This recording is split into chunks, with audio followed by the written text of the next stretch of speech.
I talk to every single SML parody YouTuber. Let's get started. Problems and get into the YouTube So, part of my life. Logan, The how medical did you problems will start continue later. YouTube? So I joined YouTube on December 8th, 2007, and I found out about YouTube while I was in the 7th grade. I remember I came home from school one day and Lance was telling me about how his friend joined this cool new website called YouTube and he was uploading videos and having so much fun. So I decided to give it a try, and I can't really explain what happened in my very first video, but I was trying to recreate the Super Mario Got Milk commercial from like the 1990s, and I told Lance and his friend Patrick to film me with my little Mario toy, and then complete randomness happened. And I remember I clicked upload, and within an hour I had 2 views. I was like, oh my god, 2 views, I am famous, I am like Will Smith, people know me, I'm all around the world right now. But I probably got those 2 views from refreshing my own video page so many times. But I really thought it was cool and awesome how I could upload videos and people would actually see them. So I started making like 8 videos a day. I was making the most random, stupid videos ever. I ended up deleting most of my videos because I realized how dumb they were. So I decided to do videos of my little Mario wing plush doll, and I would review video games and do a bunch of random stuff. I got a couple of subscribers and a few views, but I thought I was doing pretty good. Then I found this guy named Froggy Company. He made plush videos and he would make all these cool Mario freak out videos, and I thought it was the funniest thing I've ever seen in my life. I loved his videos. I ended up messaging him and we became really good friends, and he gave me tips on how to make better videos, and that's when I added Tony the Tiger and Shrek and Woody and all the characters you love today. And after I added all these new characters, my video views went up and I hit 1,000 subscribers. I was like, 1,000 people, like that's so many people. And then I went and bought me a 12 set of Mario plushies for like $250, and I also bought a $150 flip video HD camera because I wanted my videos to be better quality. And I used all the money from my birthday and I just put it all toward YouTube because I really wanted my YouTube career just to blow up, and I continue to make videos and make more friends on YouTube. Now at the time it was Now, Logan, tell me how you got sick and all that, and all the medical problems, please. bad. See, I started feeling worse, I started losing more weight, and my doctor decided to put me on a feeding tube because he thought that would make me gain weight super fast. But he was super wrong. The feeding tube sucked. It hung off my stomach like I had a stupid squid tentacle. I looked like Gooper Blooper from Super Mario Sunshine. I had to be fed this milky jelly stuff, and it got all hard and would clog up the tube, and we would have to flush it. The feedings would make me feel horribly, horribly sick, and I would have these weird seizure things from the pain being so painful. While all this was happening, I was a junior in high school. I had to go to school with a feeding tube, and it would poke out of my shirt and it would make me look like I had a stupid boner in class. And my school life had its ups and downs. I was the quiet kid, I didn't really talk that much, and I kind of got bullied a lot. But that changed when I got into high school because, everyone got kind of mature.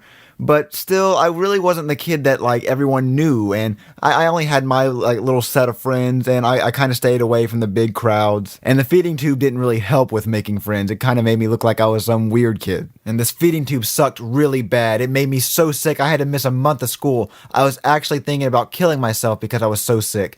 I didn't think there was a reason to live anymore because all I felt was pain and suffering. Even though I had a girlfriend, a family, and thousands of fans that loved and cared about me, I just didn't see a reason to move on in life. My mom noticed how much I hated life, so she said that I needed to see a more professional doctor. So I took a week off school and I went to Tulane Hospital in New Orleans. I was going to go see this professional god of a doctor named Dr. Hyman, and he was supposed to be the best doctor in the country, and he would fix my stomach problems once and for all. But that's not what happened. He was a horrible doctor. The only good thing he did was remove my feeding tube, but other than that, he kept me drugged up for a week, and he ran tests on me that did not make any sense, and he made up a bunch of lies about how if I didn't stay in the hospital for 6 months under his care, that I would die. Me and my mom didn't believe any of the bullcrap this guy was saying, so we packed up our stuff and went back to Pensacola, and now we're back to where we started. I'm still really sick, and now I have a scar from my feeding tube, so now it looks like I have 2 belly buttons. After a while, my mom took me to see another doctor, and this doctor's name was Dr. Lewis. She was amazing. After the first appointment, she figured everything out. She found out that I had superior mesenteric artery syndrome. It's a very deadly intestinal disease and is very, very rare. I was upset and scared because I didn't know what was going on. I eventually had to tell my principal at school about my sickness. I was missing so much school I thought they were going to kick me out. But my principal understood everything, and he let my teacher, Miss Reeves, sell purple SMA awareness shirts around the entire school. A lot of people were wearing them. I saw people wearing them every day. I was so happy that so many people cared about me. But now that I have this super rare disease, what does this mean? Is there a cure? Well, my doctor told me that she could perform a surgery to possibly fix it, but it was very, very risky and I could possibly come out worse than I was before. But I decided to take this chance, so I finished up my junior year of high school, and on June 20th, 2012, I had my SMA surgery. Now, random thing you might want to know, also on June 20th, I uploaded the series finale of Mario and Luigi's Stupid and Dumb Adventures, and I ended it in a way that if I were to die in surgery, the videos would constantly loop and you would always remember me. But I didn't die in surgery, yay! But something did go wrong in recovery. See, I was only supposed to spend a week and a half in the hospital, but I ended up spending like 33 days instead. This is because my stomach would not wake up from anesthesia. It was like in a very deep sleep. Wake up, stomach, wake up.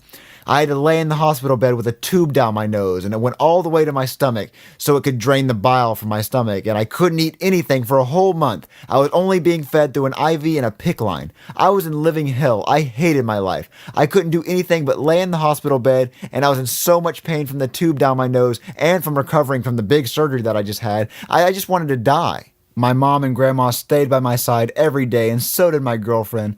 I really did not want to live anymore because at the time I didn't know when I was going home. They said it could take weeks, it could take months, and I did not want to be in the hospital that long. I told my mom that I'd rather be dead than lay in this hospital bed all day with a tube down my nose. But then I met this boy named Jamarcus. Now, I was 17 when I had this surgery, so I was still considered a minor, so I was in the kids' critical section of the hospital.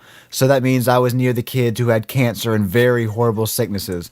And Jamarcus was this kid who was about my age, and he had leukemia, and leukemia is a very, very bad, incurable cancer. Anyway, Jamarcus had been in the hospital for about 2 years. Yes, 2 years without going home. He was very, very sick. But every night in the hallway, he would tell my grandma that he was praying for me. And every night my grandma would say, "Hey, there's this kid next door that's praying for you. He really wants to meet you." And I said, "No, I don't want to meet anyone. I don't feel good. I don't feel like meeting anyone. I hate life." And finally, one day, I was feeling a little bit better. And I said, "Hey, you can tell that Jamarcus kid he can come over if he wants to." So one day he came over and he talked to me and he told me about how he got diagnosed with cancer 2 years ago and how he just knew that one day he would get better and one day he would beat cancer, and he was so happy and excited about living life even though he was suffering with cancer, and even though he was stuck in this hospital for so long, he was just so glad to be alive. And I'm sitting here complaining about being here for like 2 weeks so far, and I just felt really bad about myself. I didn't understand how someone could be so full of life even though they were given so much suffering. He told me how God is going to help me and him make it out of this hospital and we'd both live amazing lives. Jamarcus gave me hope and strength to fight and just to never give up. As the month went by, I got better and Jamarcus got worse. Before I knew it, I was going home. I was free, but Jamarcus was still stuck in the hospital. I told Jamarcus I would visit him all the time. I even went and bought him some Dr. Dre Beats headphones because he loved music and he didn't really have that much stuff, and I thought he deserved them. When I got out of the hospital, I told my mom that I wanted to go get my license and get my dream car. And yes, I was 17 and I did not have my license. Don't make fun of me. So I went and took my driving test and I passed because I'm a beast. And the next day I went to the Chevrolet dealership and I bought myself a Victory Red Camaro. I was the happiest person in the world. My surgery mostly fixed my problems, and I was about to start my senior year of high school, and I had an awesome car. My life was going amazing.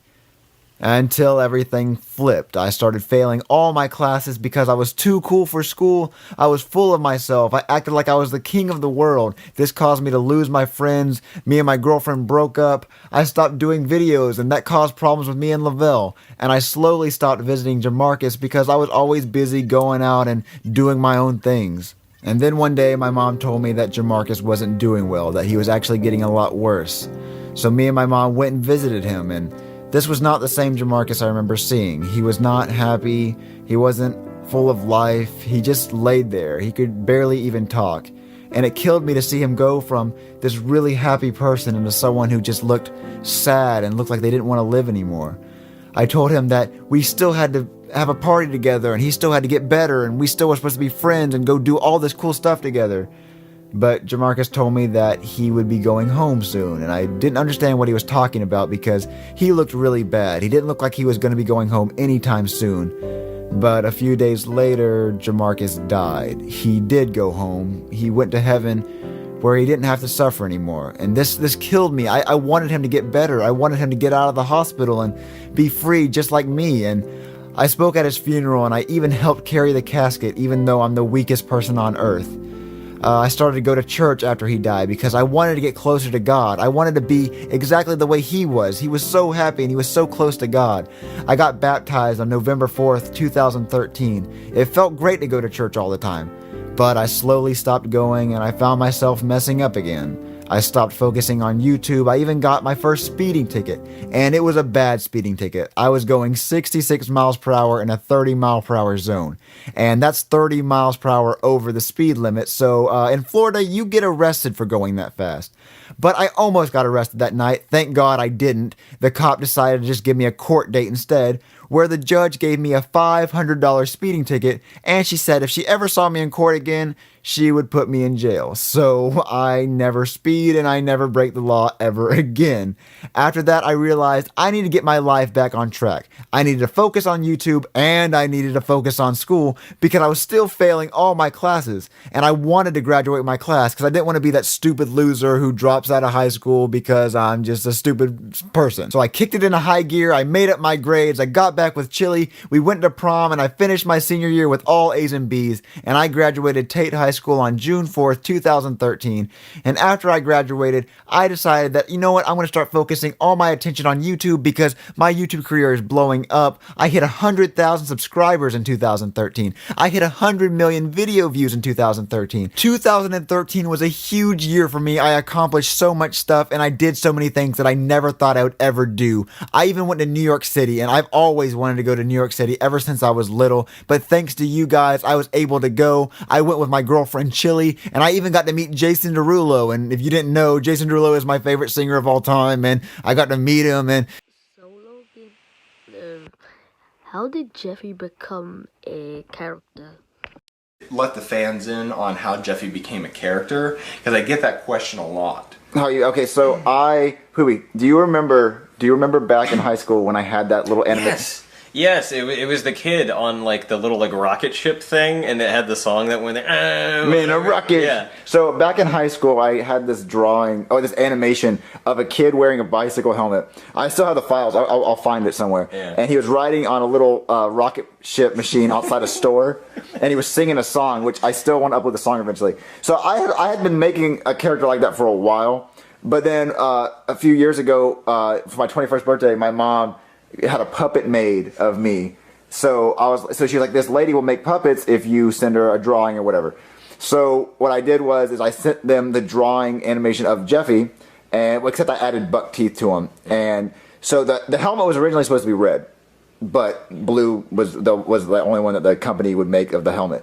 So then we added the pencil in the nose after he arrived. Originally, he wasn't supposed to have a pencil in his nose either. Yeah, I think you like texted me one day, and you're like, "What if he had a pencil just way up in his nose?" So then, when the puppet arrived, we put a pencil in his nose. And the eyes were originally like really far apart, and so we had to bring in the eyes a little bit closer. I thought because when the eyes were really far apart, he looked like a snake, or he looked like yeah. I didn't like it, so we made the eyes closer. So yeah, Jeffy was born, and that was it. And it was just funnier.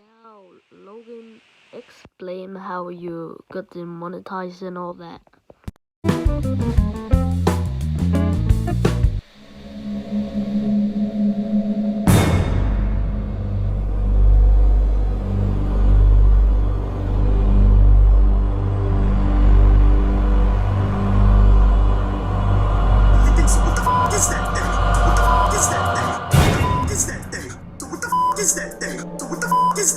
It's a cartball of death and evil. They're trying to kill you. Not advertiser friendly. Not advertiser friendly. Not advertiser friendly. I censored the cuss words in that video. I censored them. You saw it. There was only like 2 cuss words and we censored them. Junior was afraid of cotton balls. YouTube. What is going on?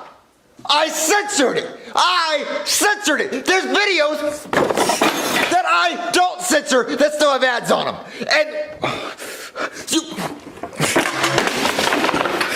YouTube, what?